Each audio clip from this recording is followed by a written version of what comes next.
खुलुमबाय नोंथांमोनखौ बयखौ बरायबाय दिनै 2 जुलाइ 2023 बाराया जेबो रबिबार फैदो दिननि खौरांफोरखौ बेखेवनोसै।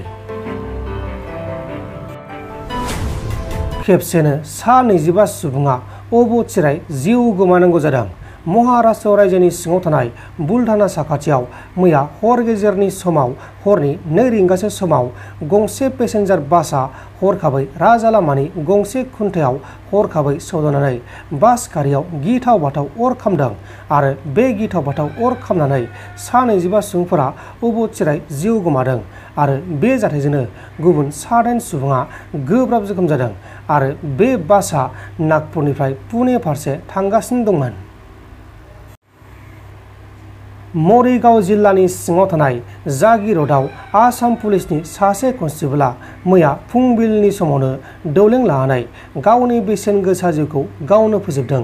थैनाय पुलिस कनस्टेबलनि मुङा जाबाय सानिनाथ, हाइलाकान्दि जिल्लानि थागिबि आरो सानिनाथआ थांनाय 3 दान सिगांल' साख्रि मावदोंमोन।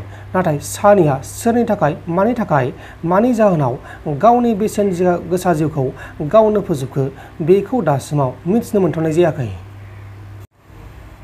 गोदान डिलिमिटेशननि गेजेरजों ट्राइबेलफोरनि राजखान्थि मोनथायखौ फोजोबस्रांनो नाजादों। गोदान डिलिमिटेशनखौ जोङो 2 बोसोर नेदोंमोन मानोना गोदान डिलिमिटेशननि गेजेरजों उदालगुरिया लकसभा बियाब जानायनि बाथ्रा दंमोन। नाथाय उल्था जाबायनानै अनजाल दैमारि बिथाङा खौरांगिरिफोरनि सोंथि खालामनायाव खौरांगिरिफोरनि गेजेराव रोखा बुंथिदों। खिन्थु खोथाया जाबाय जेब्ला बिटिसि एकर्ड जादोंमोन बिनि उनावहाय 2003 मायथाइनि उनाव डेलिमिटेशन जायाखै आसामाव। बेवहाय बे समावहाय जेरै दङ बिदिनो थाबाय। जेनेबा नैबे उदालगुरि डिस्ट्रिक्टनि आरो बाक्सानि डिस्ट्रिक्टनि मोननैसो समस्तिफ्रा मंगलदै मुङाव थानाय माबाजोंहाय समस्तिजों पार्लियामेन्टारि समस्तिजों थाफाबाय। बेयाव जोंहा बुंनांगौ खिन्थु जों बयबो आसा खालामना दङमोन जे डेलिमिटेशन जुदि जायोब्ला जोङो गोदानहै उदालगुरि मुङै पार्लियामेन्टारि समस्ति मोनसे मोनगोन आरो बेनिखायनो दिनै 20 बोसोर नेनाय जाबाय। 20 बोसोर नेनायनि उनावहाय दिनै डेलिमिटेशननि बाथ्रा फैबाय। दिनै ड्राफ्ट प्रप'जालखौ दिनै फोसावबाय। बेयाव नुबाय जे उदालगुरि समस्ति होनायाथ' गोजान, बेनि अनगायै मा खालामखो जे बिटिसिनि मोनद' एसेम्बलि सेगमेन्टखौ उल्थाहै नन स्केड्युल एरियायाव लानानै थांबाय। बिटिसिया जोंहा दिनै स्पेसियेलि होजानाय एमेन्डेड 6 स्केड्युलनि सिङाव थानाय बे खोन्दो। थ' बेयावहाय बुंनो थाङोब्ला ओरैनो जोङो नायोब्ला बा 6 स्केड्युलनि केरेक्टार मथे जों नायोब्ला जे 6 स्केड्युलाव जेसेबां समस्ति थायो बे गासैबो समस्तिया 100% एसटि जानांगौ। खिन्थु जोंना बेयावहाय बे प्लेन एरियायाव होनायखाय बेयाव 100% जों एसटि मोननो हाया। बेयाव टेकनिकेल प्रब्लेम थानायखाय थेवब्लाबो 80-85%खौ जोङो बिटिसिनि बेलायाव जों बेखौ मोनदों। बेवहाय दा खिन्थु जोङो एसेम्बलि माबाखौ जुदि नायो जोङो समस्तिफोरखौ नायोब्लाबो 12थानिफ्राय 15था बारायबाय। खिन्थु बेयाव माने दुखुनांथावसो जाबाय उल्थाहै जोङो 6थाल' एसटि मोनबाय।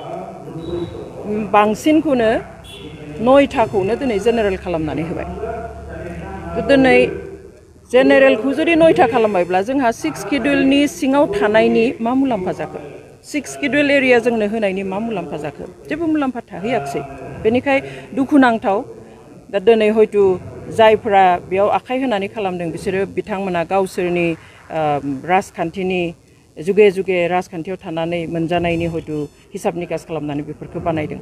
बेनि अनगायै बे एमएलएनि अनगायै जों आरो मोनसे लकसभा समस्ति मोनगौ सानदोंमोन, बेखौथ' मोनाखसै। दिनै 6 स्केड्युल आरो नन स्केड्युल एरियाखौ मिक्सआप खालामनानै जोंनि 6 स्केड्युलनि जिथु पावार एन्ड फांसन्स बेखौहाय फुरायै बाहायनो हायै बादि एक्सारसाइज खालामनो हायै बायदि मोनसे बेबस्था खालामदों। लासै लासै जोंनि जितु 6 स्केड्युलनि पावार एन्ड फांसन्स जितु मोनथाय बे मोनथायखौ गैया खालामनो दिनै आवगायगासिनो दङ। नोंथांमोन दिननि खौरांफोरा बेखिनिल'मोन। बेखिनिसिम नायनायनि थाखाय नोंथांमोननिसिम रोजा रोजा साबायखर।